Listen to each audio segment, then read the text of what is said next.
खौसेथि राजनीतिक बा पलिटिक्सखौ नायोब्ला जों बर'नि गेजेराव माब्लाबाबो खौसेथिया फैनाय नङा आरो जेब्ला इलेक्शन सफैगोन अब्लानि समाव बर'फ्रा आलादा आलादा जायो दिनै खोथायै खोथा हमनानै नायदो दिनै मोनसे ससियेल निउज बा बावहाय नुनो थांगासिनो दङ बिपिएफ सरकारा दिनैहाय ओरैहाय मा होननानै बुङो बिजेपिजों सरजाबफानाय जाय हक जेखियानो जाया मानो सोरबा सरकारानो बिपिएफआनो था इउपिपिएलआनो था बेवहाय आं बुंनांगौ जेबो गैया नाथाय पलिटिक्सनि बेलायाव बोरैबा नायनो थाङोब्ला पलिटिक्सआ बिराद लेथ्रा ओमफ्राय बोरैबा नायोब्ला पलिटिक्सखौ जुदि मोजाङै साननानै नायोबा पलिटिक्सआबो गाज्रि नङा होननानैबो बुंजायो बेखौनो बुंनो नागिरदों आं दिनैहाय दिनै बोसोरनै बा बोसोरसेखौ गोबां बोसोर पावाराव थाबाय थायोब्ला मानसिया सब समाय लुबैयो मा गावनावहाय पावार गासैखौबो बोसोर बोसोर थाबाय थाजानोबो लुबैयो नाथाय दिनै सोरबाया दिनै बोसोरथाम बोसोरब्रै जानो हमदों बावहायनो जोंनिया बर'नि दैदेनगिरिफ्रा मा जानो हमदों एसे इन्टारेस्टिंबो जानो हमदों दे माने नुलांबाय थागोनबो ओमफ्राय बेयाव जुदि गमामायैनो थारैनो जुदि सोरबाया जुदि फैमारोब्ला बिसोरबो एसे रेडि जानानै थाखानायाबो मोजांखा जे अफ्रिया मा खोथाखौ लाना बुंगोन बेखौबो रेडि जानानै थाखा बै सोरबा एयानो फै सोरबा बियानो फै सोरबा माबा माबियानो फै बिसोरबो रेडि जानानै थानाया मोजां जागोन होननानै आं सानो थ' दिनैहाय आं मोनसे खोथाखौ बुंनो नागिरदों मोजां बाथ्रा होनदों इउबिपिअनि बा बिकेडब्लिउएसिनि चिफ जोंनि सार माने मिहिनीश्वर बसुमतारी बिथाङा माखासे गोनांथि मोजां बाथ्राखौ बुंदों जोंनि बर'नि गेजेराव खौसेथिनि बाथ्राखौ बुंदों खोनासंनानै आं खनसेल' खोनासङाखै बिथांनि बाथ्राखौ स्पिचखौ बिनि जाखिनि बिबुंथि होनाय आं बेखौ खननै खनथाम बोनानै खोनासंबाय थादों जाखिनि बुंदों आं मोजांखौनो मोनदों आंनि बुजिनायाव जोंनि गेजेराव खौसेथिखौ मोजाङैनो नांगौ नङाब्ला जों बर'आ आरोबाव थेर बेथेर जानायनि लामायाव फैगासिनो दङ होननानै आरो बे खोथाया थार जों बर'आ हारि हिसाबै थांना थानोब्ला पलिटिक्सआ आलादा बाथ्रा बा इलेक्शन फैनाय बा इलेक्शनफ्रा बेफोरो मा बे आलादा खोथा आलादा सेक्टर किन्तु जों दिनैहाय दैदेनगिरि हिसाबै ज' थानाय बा मोनसे ज'यै रायलायनाय बा बबेबा मोनसे ज' टेबोलावहाय मोजां माबोरै सोंलायनांगोन नोंसोरनि समावहाय माबोरै सोंदोंमोन आरो नोंसोरनि समाव माबोरैहाय जादोंमोन आरो माबोरै जालायदों बेफोर बुस्थुखौ होनाय आरो लानाय आंबो होनांगोन नोंबो आंनो होनांगोन बेफोरबायदि जालांनांगोन नङाला नोंल'सो लाबाय थाबाथ' जानाय नङाना आंनो जुदि सब समाय आंनाव जुदि माबाखौनो होबाय थायोब्ला बोरै जानो आंबो नोंनो होनो हानाय नङा नोंबो आंबो होनांगोन आंबो नोंनो होनांगोन मिथिबाय अब्लासो नङाला जों बर'फ्रा जाथि हिसाबै बा माखासे बिथिङाव इलेक्शनावनो होन इलेक्शनावथ' एकदम गेजेनखा जेबो गैखाया इलेक्शनाव फैगौ बारावहाय जोंहा मा एमपि इलेक्शन ना मा 2023 ना 24 बावहाय फैगासिनो दङ बेनि थाखाय सोरबा बिजेपिआबो सोरबा बिपिएफआबो सोरबा इउपिपिएलआबो ओरैबायदि जानजि खाफ्रालायगासिनो दङ दा जों बेयावसो एसे साननो गोनां जानानै फैदों जोंखौ जुदि नैबे एमपि इलेक्शनावबो जुदि जों बर'खौ थोरला बोरला जुदि खालामजोबनो हायोबा बोखावजोबनो हायोब्ला ओरैनो गावखानाय जोंनि भटआ माबाफ्रा बेफोर भटखौ जुदि जों खौसेथि खालामना दोननो हायोब्ला खौसेयै जमायै जुदि लानो हायोब्ला बेफोरबो गाज्रि नङा नों दाया नों बुरजा सालायनाय हिसाबै नोंहाथ' दाया बारा जाखागोन आं दिनै खम सरकार सालायदों नालाय आं बोसोरथाम बोसोरब्रैल'नो सालायदों नालाय दाया आंनाव एसेब्लाबो खमा जागोन किन्तु जाया बुरजा सालायदों बा गोबाव सम सालायदों बिथांमोननाव एसेब्लाबो फंसे फंनैया बाराया जागोन जों बेफोरबायदिखौ खोनासंनो रेडि जानाया मोजां।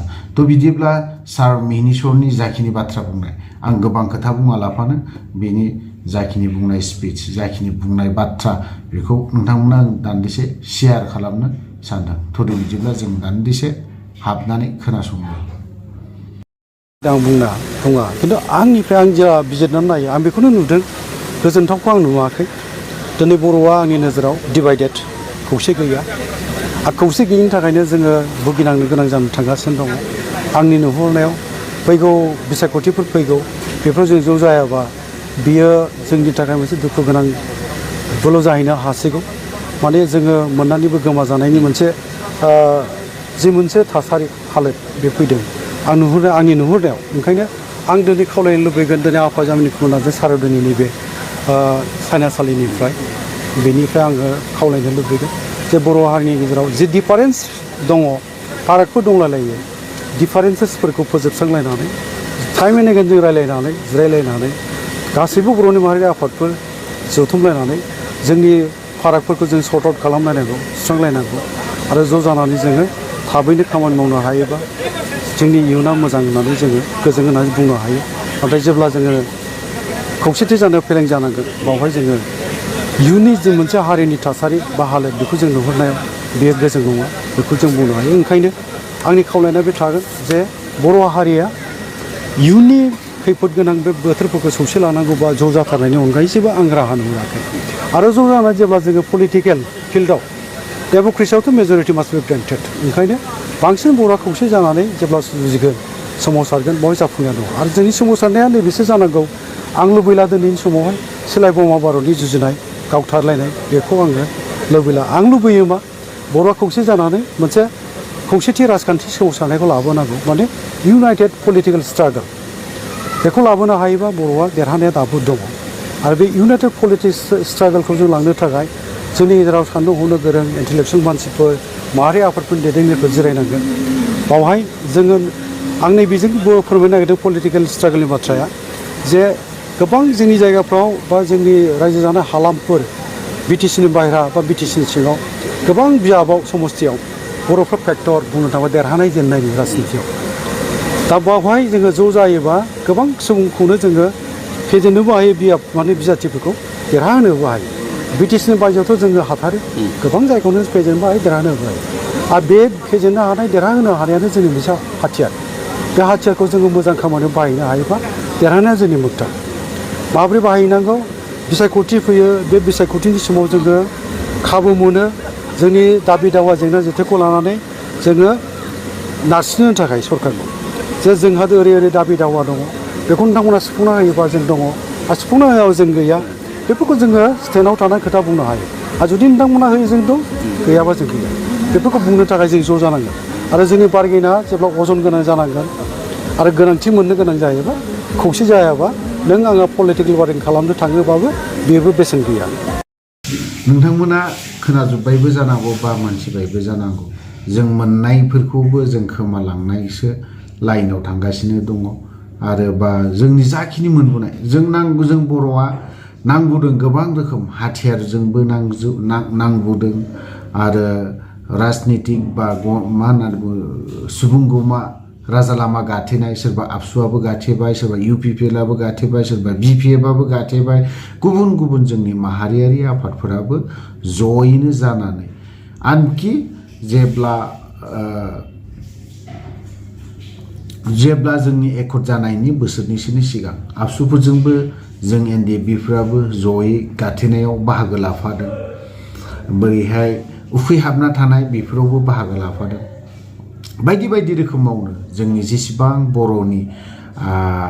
बर'नि माहारियारि आफादफोर, बिथांमोनाबो जेरावबो बाहागो लाफादों। नाथाय बे गोरोबथाफ्राव जों बर'नि गोरोबथाफ्रा मोनसेबो मोजाङै जायाखै बा मोजां रोखोमनि जायाखै होननानैबो बुंजागोन। जों दा बेखौ मा खालामफिननांगोन?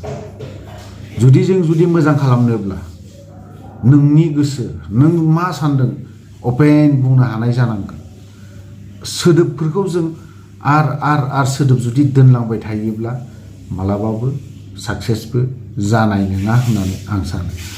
इन्टेलेक्सुवेलफोरखौबोथ' मा बुंगोन, बिथांमोना मा बुङोब्ला दिनै गुबुन सासे सोरबाया थोद बिसोरनि खोथाखौ नाङा, बिसोरनि मथे सोलिजोबनोबो हाया। थार बाथ्रा बेबो, नोंसोरनि बा आंनि बा बैनि बायदिबो सोलिजोबनो हाया। थेवबो जों बै सोरबा सासेनिखौथ' जों साननांगोन। थ' गोबां बाथ्राखौ बुंबाय थाला, बावहा जुदि गाज्रि खोथा जुदि सोदेरदोंबा, गाज्रि खोथा सोरखौबा बुंबायोब्ला गासैबो बर' रायजो राजानाव आं निमाहा बिनाय थाबाय। भिडिअखौ बारा गोलाव खालामा लाफानो बहायनो दोनथ'बाय। जय बर' हारि।